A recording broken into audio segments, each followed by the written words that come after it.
بسم اللہ الرحمن الرحیم۔ سوال کیا گیا ہے کہ کیا جھنڈے کو سلامی دینا اور ترانے کے وقت کھڑا ہونا شرک ہے؟ یعنی یہ حضرات یہ پوچھنا چاہ رہے ہیں کہ بعض اوقات ہم جھنڈے کو سلامی دیتے ہیں اور ہمارے ہاں دی جاتی ہے۔ 14 اگست کا دن کل گزرا ہے تو ہم نے اپنے جھنڈے کو سلامی دی ہے۔ اسی طرح جب قومی ترانہ پڑھا جاتا ہے تو ہم اس کے احترام میں کھڑے ہو جاتے ہیں۔ تو یہ صاحب پوچھ رہے ہیں کیا ایسا کرنا شرک ہے؟ میرے بھائیو، آپ حضرات یہ بات ذہن میں رکھیں کہ جو جھنڈا ہوتا ہے وہ کسی بھی قوم اور کسی بھی ملک کی وقار کی علامت ہوتا ہے، اس کی آزادی اور خود مختاری کی علامت ہوتا ہے۔ وہ اس کی عظمت، اس کی شان، ملک کی عظمت، ملک کی شان، ملک کے وقار کی دلیل ہوتا ہے۔ وہ اس بات کی نشانی ہوتا ہے کہ یہ ملک اور یہ قوم آزاد ہیں، خود مختار ہیں۔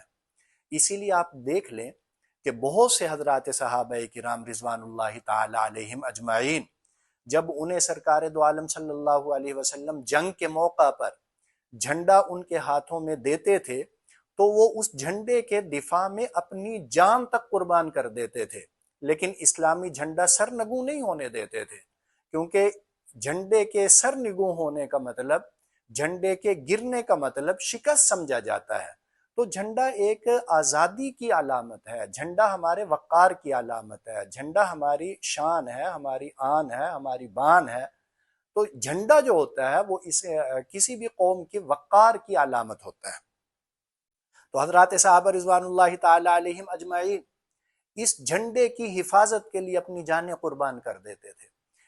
غزوہ احد کے موقع پر حضرت مصعب بن عمیر رضی اللہ تعالی عنہ، اسی طرح غزوہ موتا کے موقع پر حضرت جعفر طیار رضی اللہ تعالی عنہ، جو حضرت علی رضی اللہ تعالی عنہ کے بڑے بھائی تھے، آپ صلی اللہ علیہ وسلم کے چچا زاد بھائی تھے، اور اسی طرح حضرت مصعب بن عمیر رضی اللہ تعالی عنہ، جنہیں اللہ تعالیٰ نے سبب بنایا پورے مدینہ منورہ کے اندر اسلام کے پھیلنے کا، اور آپ صلی اللہ علیہ وسلم کے معتمد خاص۔ ان دونوں کے بارے میں یہ روایت ہے کہ انہیں جب جھنڈا دیا گیا، حضرت مصعب بن عمیر رضی اللہ تعالی عنہ کو غزوہ احد کے موقع پر، حضرت جعفر طیار رضی اللہ تعالی عنہ کو حضرت زید بن حارثہ رضی اللہ تعالی عنہ کی شہادت کے بعد غزوہ موتا کے موقع پر جب انہیں جھنڈا عطا کیا گیا، انہیں جھنڈا ملا، تو روایات میں یہ ہے کہ انہوں نے جھنڈا اپنے ایک ہاتھ میں پکڑا، وہ ہاتھ شہید کر دیا گیا، دوسرے ہاتھ میں پکڑا، دونوں بازو شہید ہو گئے، تو انہوں نے اپنے دونوں کٹے ہوئے بازوؤں کے ساتھ جھنڈے کی حفاظت کی اور جھنڈے کو محفوظ رکھنے کی پوری کوشش کی اور جھنڈے کو سرنگوں نہ ہونے دینے کی پوری کوشش کی۔ تو یہ کیوں تھا؟ یہ اس لیے تھا کہ جھنڈا ملک کی اور جھنڈا جو ہے وہ قوم کی وقار کی علامت ہوتا ہے۔ تو اس لیے جب ہم کسی جھنڈے کی تعظیم کرتے ہیں تو اس کا مطلب یہ نہیں ہے کہ خدا نخواستہ ہم کسی شرک کا ارتکاب کر رہے ہیں، بلکہ اس کا مطلب یہ ہوتا ہے کہ ہم جھنڈے کو سلامی پیش کرتے ہیں، جھنڈے کا احترام کرتے ہیں، تو وہ ہم اپنی آزادی کا احترام کرتے ہیں، ہم اپنے وقار کا احترام کرتے ہیں، ہم اپنی خود مختاری کا احترام کرتے ہیں۔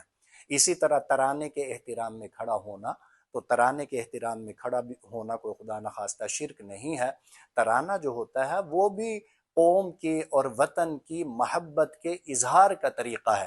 ہم کھڑے ہو کے اپنے وطن کے ساتھ محبت کا اظہار کرتے ہیں، ہم کھڑے ہو کر اپنی قوم کے ساتھ محبت کا اظہار کرتے ہیں، یہ اس کے اظہار کا طریقہ ہے، اس لیے اسے شرک قرار دینا یہ درست نہیں ہے۔ البتہ یہ ایک بات واضح ہے کہ موسیقی چونکہ شریعت کے اندر منع ہے اور ناجائز ہے، تو اس لیے ہمارے ارباب حکومت کو، ارباب اختیار کو چاہیے کہ وہ ترانوں کے اندر سے موسیقی ختم کریں اور ترانوں کو بغیر موسیقی کے پڑھنے کا اور اہتمام کریں۔ اللہ تعالی ہمیں توفیق عطا فرمائے۔ فتویٰ حاضر خدمت ہے۔ فتوے میں حوالہ جو ہے وہ فتاوی دارالعلوم کراچی کا فتویٰ نمبر جو ہے وہ 39 اور /6، یہ فتویٰ نمبر ہے فتاوی دارالعلوم کراچی، اس کا حوالہ فتوے کے اندر موجود ہے، فتویٰ ملاحظہ فرمائیں۔ السلام علیکم۔